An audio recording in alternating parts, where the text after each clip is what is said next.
Huilo Ruales Hualca, uno de los más importantes exponentes de las letras latinoamericanas, oriundo de Ibarra, residente en Francia por casi 2 décadas, ha escogido su tierra de origen para presentar el último de sus libros, Qué risa, todos lloraban, editado por Estación Sur en el 2009.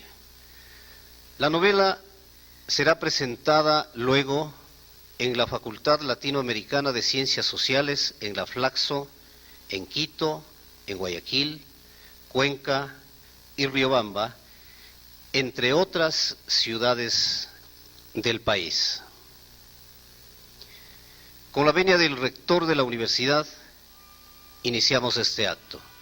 Y es precisamente el doctor Antonio Pozo, rector de la Universidad Técnica del Norte, quien realizará el ofrecimiento de este importante acto académico.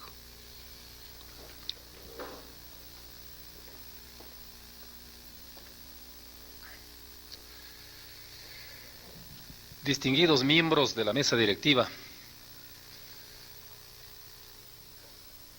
asistentes a este acto académico y cultural,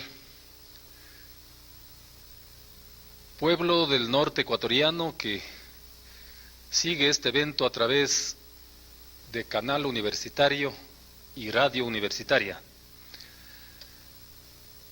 En esta tarde y noche, la Universidad Técnica del Norte, a través de nuestro Instituto de Altos Estudios, tiene el profundo privilegio de presentar este acto con la presencia de uno de los más connotados ibarreños, escritor latinoamericano y mundial, que hoy, aunque sea los tiempos, nos acompaña, y tenemos realmente todos nosotros el privilegio especial de tenerlo aquí en la ciudad, en la presentación de una de sus últimas obras, Qué risa, todos lloraban.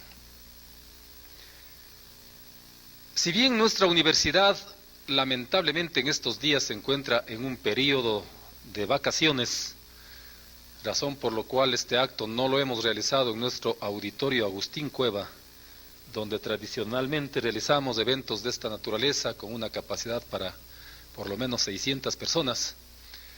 Hoy lo hemos realizado en este lugar muy simbólico de la ciudad y contando con la presencia de tan distinguido auditorio, amante de la cultura, amante de las letras, y que nos comunique y reflexione sobre sus experiencias en los ámbitos que son sus fortalezas. Gracias.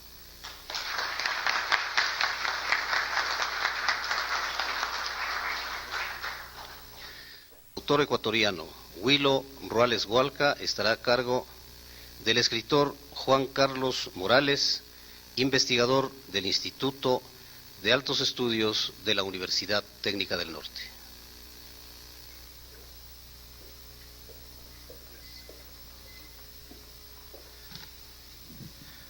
Buenas noches con todos, un saludo especial a Huilo, al señor rector de la Universidad Técnica del Norte. Voy a empezar con una frase que dijo hace mucho tiempo León Tolstoy. Él decía que para hablar bien del universo uno precisa hablar bien de su aldea. Y conversando ahora tarde con Huilo Ruales, configurábamos acerca de cómo se crean las novelas, de cómo a lo largo de los tiempos los escritores han tomado a una ciudad, pero no una ciudad para relatarle de manera histórica, sino para relatarle por medio de la ficción. Obviamente, Huilo me decía que Albura, que es la ciudad protagonista de esta novela, no es Ibarra, pero obviamente tiene esas evocaciones. Entonces, para hacer este análisis de la obra de Huilo, me he remitido a otros escritores que también han rememorado sus ciudades. Por ejemplo, en el caso de Gabriel García Márquez, en 100 años de soledad, él de un pueblo que se llama Aracataca, empieza a recrear un Macondo que es una especie de realismo, es un realismo mágico, y donde curiosamente el coronel Aureliano Buendía se parece mucho a su abuelo Márquez.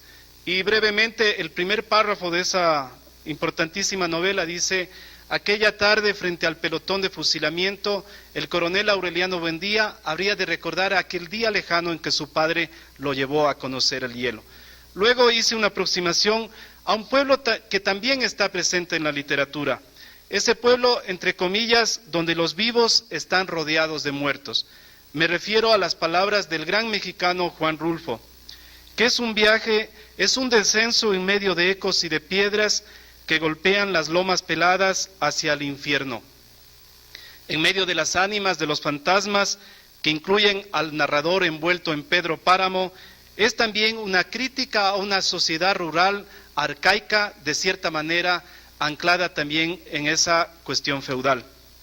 El otro pueblo que nos convoca es uno que aparece en una película de un mexicano que se llama Luis Estrada, La Ley de Herodes, y se llama San Pedro de los Aguaros, donde Juan Vargas, desde un basurero, asciende hasta los pináculos del poder en complicidad con el cura. Algo parecido tenemos en Huasipungo, esa triada del patrón, el teniente político y el cura. Es una crítica durísima a esa dictadura perfecta que es el PRI. Y ahí hay una frase: te tocó la ley de Herodes, o te chingas o te jodes, que es un refrán vulgar que se refiere a que alguien debe ser perjudicado para beneficiar a otra persona. Huilo Ruales Hualca Ibarra, 1947, en su novela Que risa todos lloraban, desempolva Albura, un pueblo que, como su obra Mal de Ojo y el mítico Río Seco, se parece bastante a una ciudad que todos conocemos, de manera ficcionada, obviamente. Tan malquerida también desde la nostalgia. Curiosamente, como le sucedió a Julio Cortázar, quien extrañaba la periferia del sucio riachuelo de la Boca desde París, Ruales ha tenido que ir hasta Toulouse, en Francia, para crear una literatura que lo devuelva de cierta manera ficcionada hacia la semilla. El libro es un viaje a la infancia de un payaso tragicómico quien debe utilizar su máscara ante una ciudad poblada de esperpentos. Es una crítica mordaz a una sociedad de autoritarismos, como el profesor de educación física, que en la novela se llama El Muelón Díaz. Y cito, dice en la obra: un primate con cerebro de gallina, pero que por afuera tiene la perfección de una escultura florentina. Claro, que no su cara que le gusta, que a leguas muestra esa fealdad tan propia de la estupidez. Obviamente Huilo, conversábamos ahora tarde, es un escritor de rupturas, un irreverente, un iconoclasta. El libro también es una punzada, y ahí vuelvo a esa idea de Comala, a una ciudad demasiado cómplice para ser inocente, que ha permitido por décadas el ascenso social de verdaderos caciques que han ocupado todos los puestos burocráticos junto a sus acólitos. Y es además una crítica a un sistema educativo que promueve como la felicidad las altas notas y deja a un lado la creatividad. Una competencia donde el asunto de los curas pedófilos, y hay que decirlo también, no pasa inadvertido.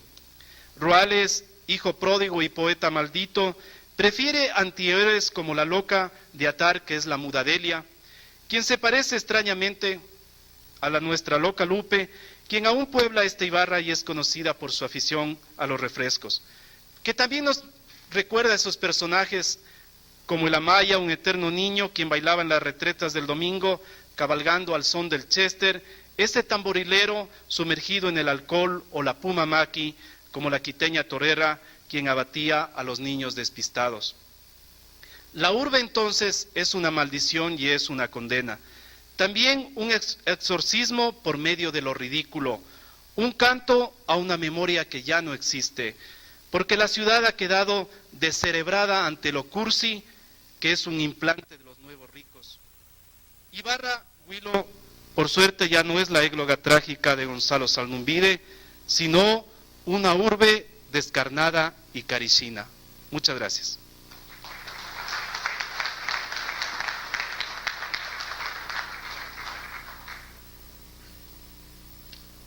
Con ustedes entonces el autor Huilo Ruales Hualca.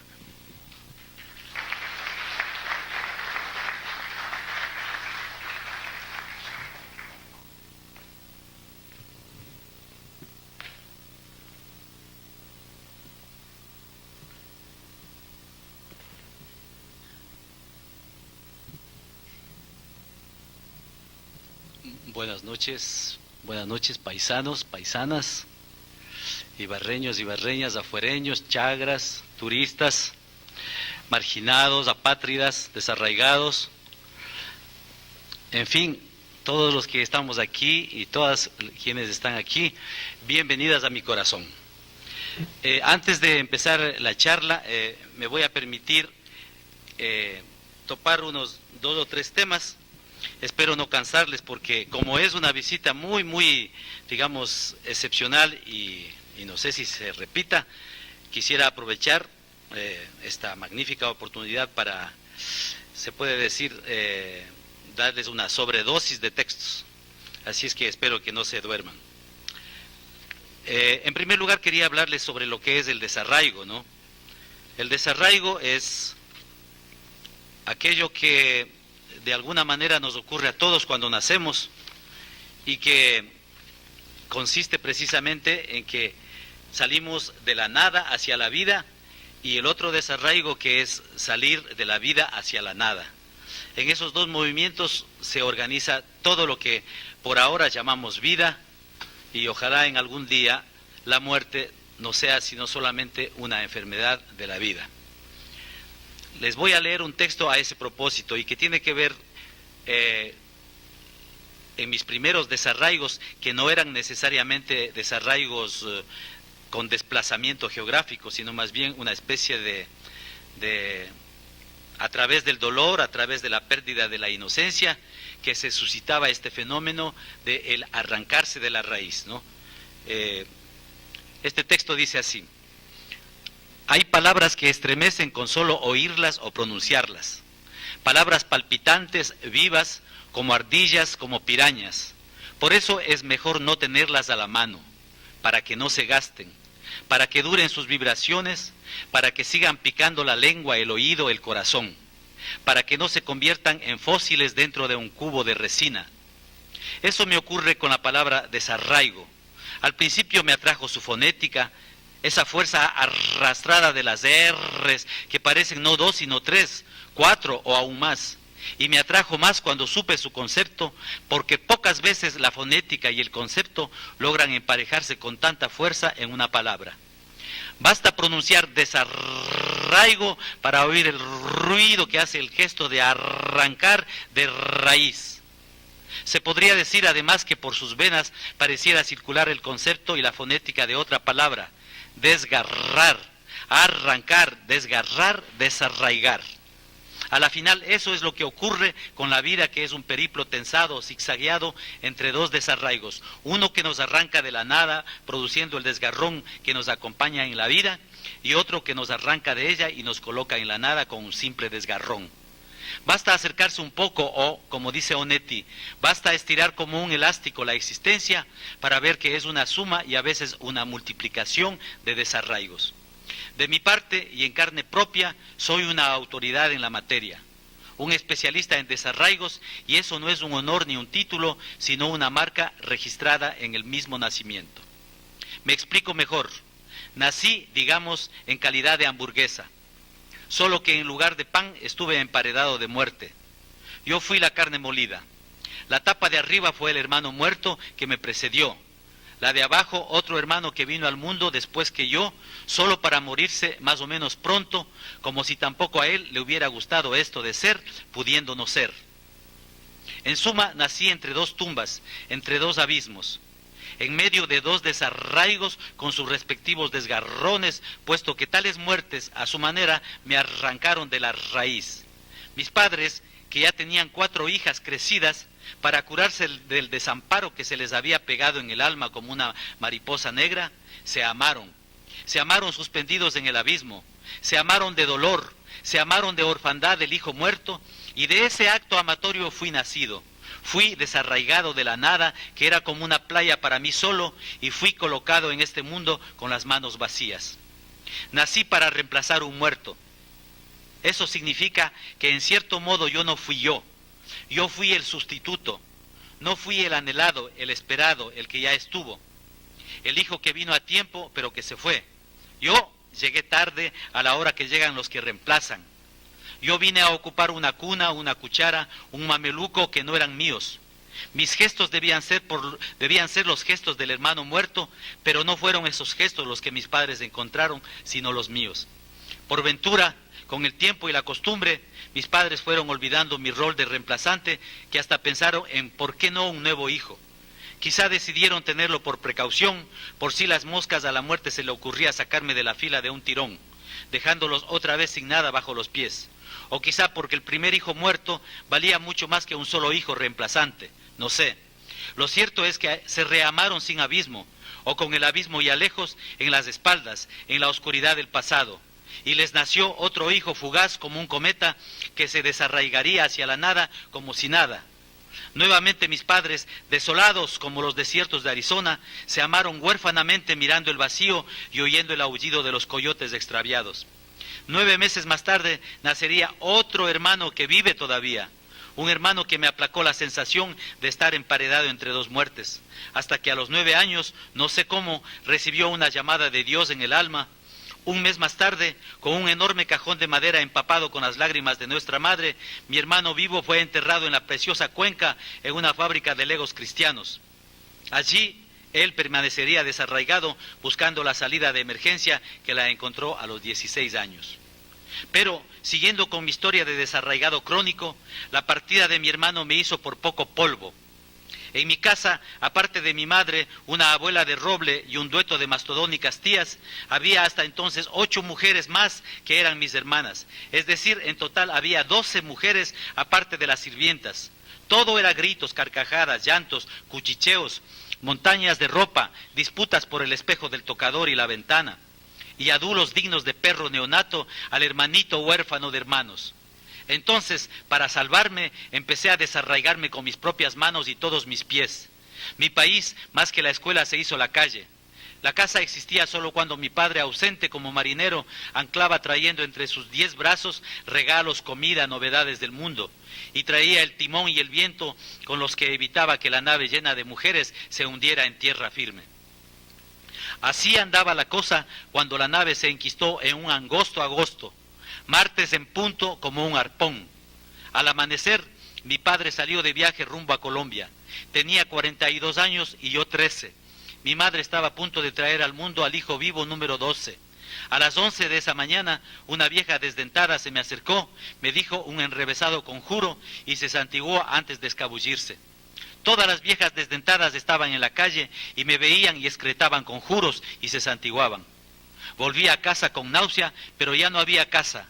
Había el infierno, un infierno de chillidos de mujeres que se retorcían como una danza diabólica en torno de los desmayos de posesa de mi madre.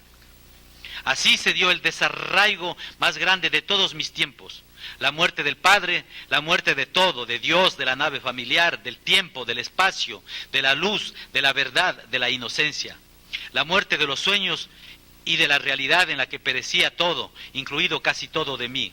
Solo un hilo me sostuvo en esta tercera orilla, el gesto espontáneo, como el de taparse los oídos con la almohada ante un estruendo, de tomar un cuaderno y trazar de pronto los primeros balbuceos, las primeras palabras que las pobres, ambiciosas, feas, ajenas, imbuidas más de rabia y orfandad que de criterio, intentaron ser palas, picos, lámparas, taladros, mezcladoras, grúas, madera y cemento con los cuales erigir una nueva realidad en medio de los escombros.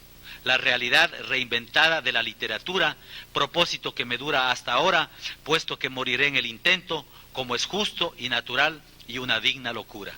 Gracias.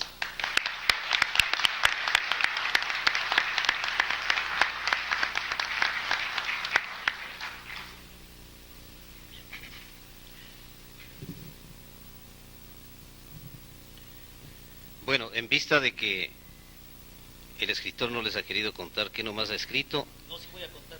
Bueno, entonces, si va a contar, entonces le devolvemos el micrófono. No, lo que pasa es que el texto que vengo de leer me parecía que es pertinente, dado el hecho de que entre, digamos, quienes me acompañan esta noche, hay innumerables amigos, conocidos que de alguna manera también deben tener cierto recuerdo de esa época en mi vida y como lógicamente determinó mucho en mi historia personal, pues quería leerlo. Yo lo he leído en auditorios europeos y también nacionales, pero es la primera vez que puedo leerlo en mi tierra. Bueno, entonces solamente les voy a leer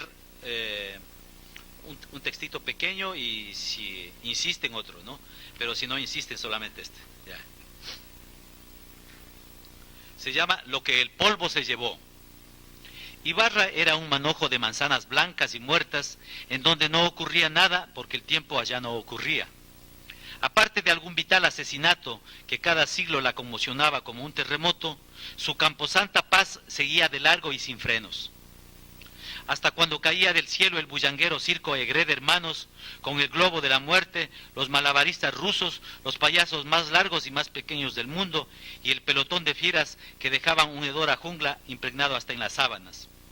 O cuando caía del infierno un taxi del año y con cierto pujo de limusina, que después de dar una vuelta completa por la Plaza de la Merced, se parqueaba frente al Hotel Imperial, como si nada, como si no estuviera transportando una bomba.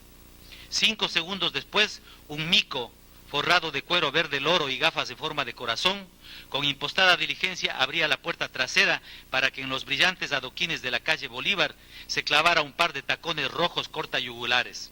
Se trataba, en efecto, de una bomba.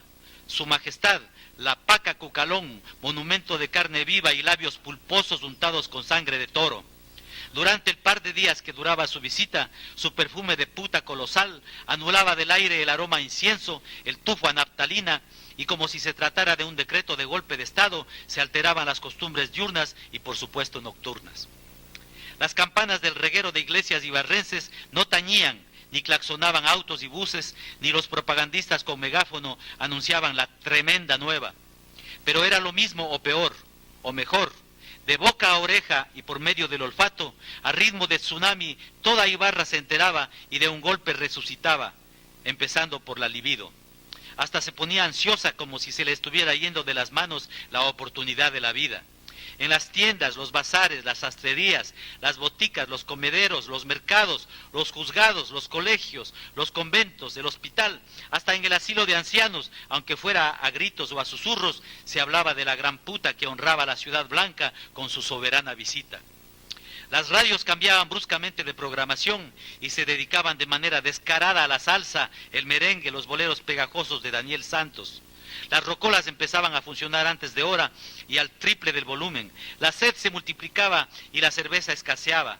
Nadie tenía hambre, pero en la panadería y la tercena y la legumbrería ya no había qué vender, aunque mucho que conversar. Nadie trabajaba y faltaba ojos, orejas, narices y ventanas y umbrales.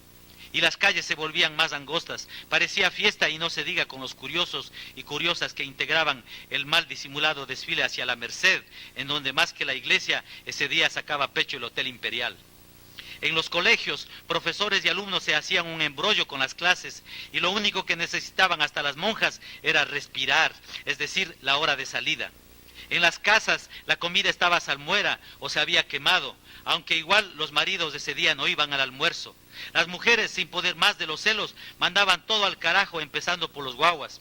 Y con esa determinación propia de su género, se plantaban frente al armario y al espejo, y de allí no se despegaban hasta cuando ya no se reconocían de lo bellas que quedaban.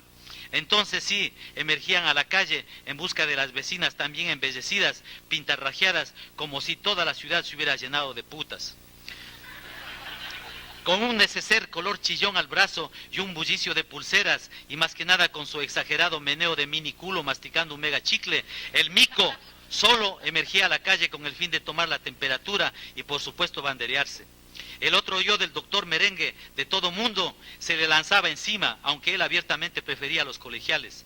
Cucu les decía enviándoles besos volados y ellos le respondían con gestos obscenos en medio del festejo general. Desde luego no faltaba quien le preguntara a qué hora salía al ruedo su majestad, el toro de la tarde. Y entonces el dato ofrecido muy gentilmente por el maricón se difundía a través de la ciudad como un incendio. Y a la hora indicada en punto, la grandiosa, la única, la divina puta, reina de las putas, emergía como un milagro a la calle, más desnuda que sin ropa. La ciudad entera se quedaba inerte, como un inmenso museo por el que atravesaba la Paca Cucalón, intacta, total, casi sobrenatural. Solamente se oía el agitado latido de todos los corazones y los tacones de la diosa horadando con sus pasos la acera. No la veían, la devoraban, la succionaban con los ojos que los tenían a medio metro fuera de sus órbitas y la lengua casi en el piso. Todos se le aprendían de memoria de pies a cabeza, salvo don Silva, que trataba de atraparla con su potente cámara de paparazzi.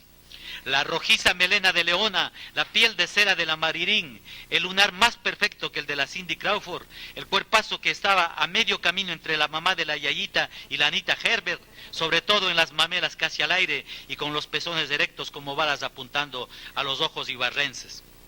Dejando de lado el personal femenino y caoba, proveniente del Valle del Chota, en cuanto a grupas se refiere, la austeridad ibarreña era notable, de tal manera que el señor Culo de la Paquita Cucalón, así se le apodaba con mucho cariño y con todo el deseo, Paquita qué culón, resultaba un fenómeno, un portento, un argumento por sí mismo irrebatible. A simple vista se veía que esos glúteos, esas ancas podían galopar alrededor del mundo sin taimao, ni necesidad de montura. Y encima tenía un dengue de tora, de pantera, de castigadora en suma. Caminaba con el mítico bamboleo de la reina de las putas del bosque de Buloña. El mico le acompañaba de manera perfecta, se meneaba como una parodia clunesca del meneo de su ama y señora, le comentaba cualquier cosa, cualquier chiste y ella, echando hacia atrás la cabeza y haciendo rebotar su tetódromo, soltaba su risa ronca de puta dueña de la vida y de la noche. Juntos, mico y diosa entraban y salían de los almacenes o las heladerías o de la oficina de correos, suscitando a su paso el congelamiento instantáneo y la exacerbación lasciva. Algún Casanova, envalentonado con unos prematuros tragos, intentaba abordarla a su paso y ella, sonriendo, embestía al trapo y seguía su marcha por la pasarela. De las bandadas de colegiales le llegaban los silbos galantes, los piropos, las bromas lujuriosas que el mico, feliz de la vida como si le echaran flores, las daba por recibidas. También las beatas tenían su corazoncito, así es que porque Dios es grande, aparecían justo en la esquina del coco, cuando el portentoso culo cruzaba delante de los autos boquiabiertos como sus dueños, y por las mismas, enredando sus dedos de persignaciones, se encaminaban a confesarse en el servicio de emergencias de la catedral, o para estar más cerca del diablo en la iglesia de la Merced. El resto de mujeres sin disimulo y casi con espuelas la esperaban o la seguían a cierta distancia, también para verla a mares, para devorarla, ya fuera como la enemiga número 1, ya fuera como modelo de hembra o como un alter ego. Ese baño de popularidad de un par de horas por el corazón de la ciudad muerta y por ella resucitada no era una estrategia publicitaria, no era un anuncio, no era un anunciar lo que más tarde se vendería, sino un regalo de los dioses. Aunque también se trataba del alimento indispensable para su exacerbado hedonismo de puta legendaria, nada más que para eso se bandereaba en los pueblos como Ibarra, despertando la admiración, el deseo, los celos, la chismografía, la lujuria. Una divina puta como ella no estaba de venta, al menos no lo estaba para el populacho. En la noche, prodigiosamente maquillada por el mico, su acicalador de cabecera, y ataviada de vestidos brillosos y transparentes, y con una especie de culebra emplumada al cuello, toda una puta de película se deslizaba al interior del taxi limusina. El mico, también engalenado, devolvía los besos volados de los curiosos que poco a poco iban desapareciendo porque el destino estaba fuera de la ciudad, en las cercanías del lago de Yaguarcocha. Allí estaba la zona secreta, con su antro fastuoso y privado, en donde los encantos y saberes de la prodigiosa Paca Cucalón serían disfrutados por los poderosos de la ciudad blanca. Mientras tanto Ibarra, la muerta, aún no volvía a su catafalco, sino todo lo contrario, porque mientras la Paca follaba con la alcurnia civil, eclesiástica y militar, el pueblo tenía su fiesta paralela. Al fondo de la calle larga que bordeaba el cementerio de ricos e iba a dar en los áridos bordes del río Tahuando, sobrevivía el maremoto con su manojo de sirenas ranfleras que más tenían de morsas. Era un lupanar sin rótulo, pero con una cuerda floja en la que se columpiaban sin ganas una media docena de focos rojos. Esas noches también el maremoto, al son de un conato de orquesta, sacaba pecho, recuperaba el ánimo y por poco la esperanza. Sus tristes pupilas, pintadas y repintadas, desvestidas más que vestidas, bailaban, bebían, se reían a pecho abierto y jugaban a jugarse la vida como si hubieran aprendido la lección de su reina. También el resto de la ciudad tenía una noche calurosa. Los muchachos y los solitarios con algo de dinero hacían la fila donde doña Marga, la empanadera de día, que en la noche trabajaba horas extras como ramera. Los que no tenían donde caerse muertos, evocando el dengue y las salvajes turgencias de la diosa, practicaban el amor propio al fondo de sus catres. Hasta los casados se pegaban los polvos del siglo. Los maridos, imaginando no sé cómo que sus pobres mujeres eran la paca cucalón, y las mujeres intentando ser en algo lo que ella debía ser en esos menesteres. Pero, eso sí, absolutamente todos, incluidas las viejas chuchumecas, ese par de noches soñaban en vivo y en directo y a colores los mejores pecados del mundo.